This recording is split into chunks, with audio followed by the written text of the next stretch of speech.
شوہر سے کیا امید رکھتی ہے؟ تین چیزیں غور سے سنیے گا.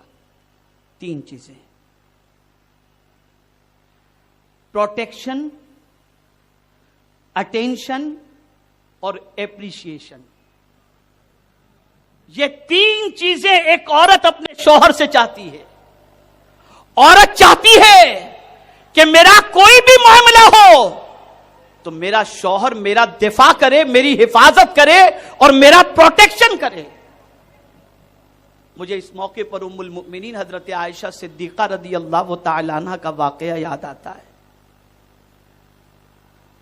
سرکار صلی اللہ علیہ وسلم اور ام المؤمنین کے درمیان، حضرت عائشہ صدیقہ رضی اللہ تعالی عنہ کے درمیان کچھ بات ہو رہی تھی.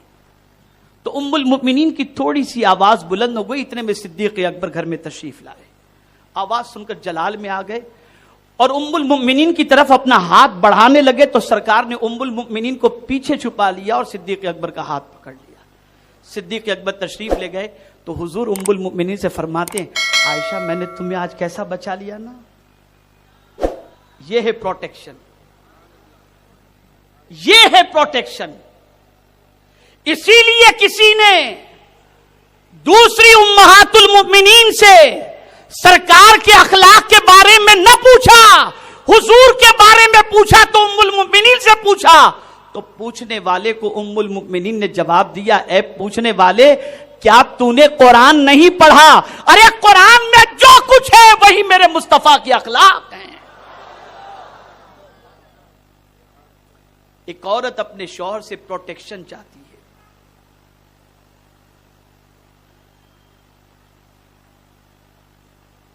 اٹینشن چاہتی ہے. وہ چاہتی ہے کہ مجھے محسوس کیا جائے کہ میں گھر میں ہوں.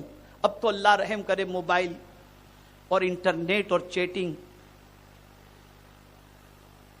دن بھر کی تھکی ہوئی بیوی بیچاری شوہر کے گھر میں آنے کے بعد بات کرنا چاہے تو اس میں بھی چیٹنگ میں لگا ہوا ہے. بیچاری سو گئی، کوئی پوچھنے والا ہی نہیں.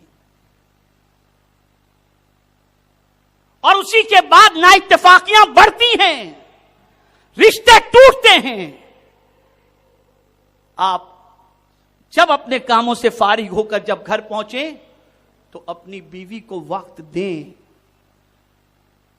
ان سے گفتگو کریں، ان کے حالات کے بارے میں پوچھیں. قلت وقت کی بنیاد پر اس موضوع کو میں پھیلانا نہیں چاہتا، مختصراً کچھ اشارے دیتا ہوا چلتا ہوں. تو اٹینشن. اور تیسری چیز ہے اپریشیشن. اپنی بیوی کی حوصلہ افزائی کرو. کبھی اس نے کھانا بنا دیا تو آپ کہیں بہت لذیذ کھانا تھا، تمہارے جیسا کھانا کوئی بنا ہی نہیں سکتا. اپریشیشن کرو. لیکن آج کیا ہے؟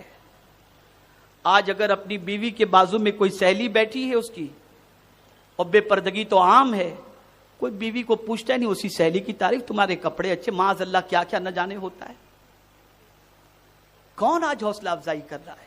روز ٹک ٹک گھر میں نمک نہیں ہے، دال نہیں ہے، تمہیں پکانا نہیں آتا. اور اب تو ایک ہی بات رٹ، مجھے شریعت نے 4 شادی کی اجازت دی، میں 4 کر لوں گا. ایک کو سنبھالنے کی طاقت نہیں اور 4 کی باتیں کرنے لگ جاتے. اجازت ہے شریعت میں، پہلے ایک کا تو صحیح معنوں میں حق ادا کرو. اگر یہ نہیں کرتے،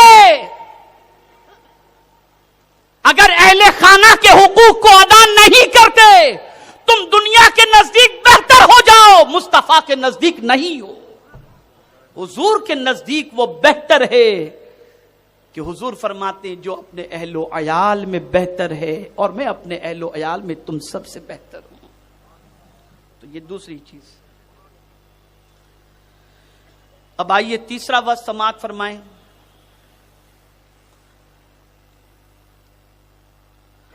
حضرت ابو ہریرہ رضی اللہ تعالیٰ عنہ سے مروی ہے،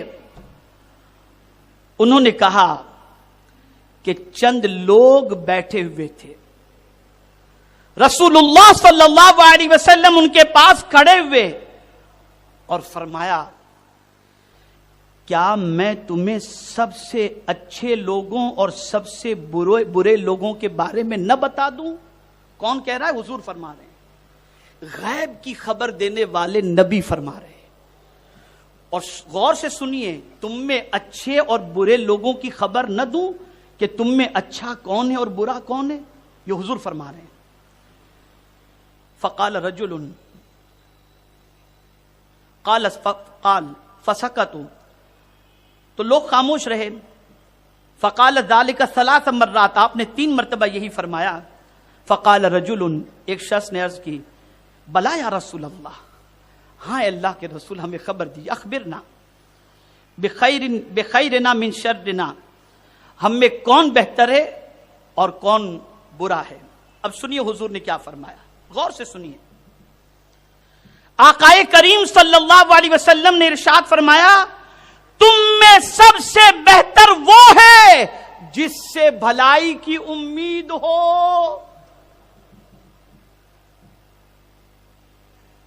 جس سے بھلائی کی امید کی جائے اور اس کی برائی سے لوگ مطمئن رہیں کہ یہ تو برا کرنے والا ہے ہی نہیں.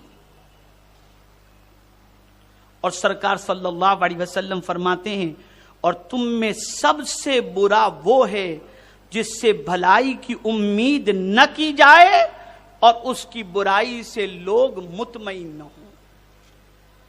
تو بہتر وہ ہے جس سے بھلائی کی امید کی جائے. اور یہاں پر ایک ہی جملے میں آقائے کریم صلی اللہ علیہ وسلم کے حدیث کے مفہوم کو سمجھانے کی کوشش کروں تو وہ یہ ہے کہ لوگوں کے لیے نفع بخش بنو، لوگوں کے لیے نفع بخش بنو. اس لیے کہ یاد رکھو، جو لوگوں کی ضرورت بن جاتا ہے لوگ اسے سر پر بٹھاتے ہیں، اور جو لوگوں کے لیے بوجھ بن جائے لوگ اسے پیروں تلے روندتے چلے جاتے ہیں.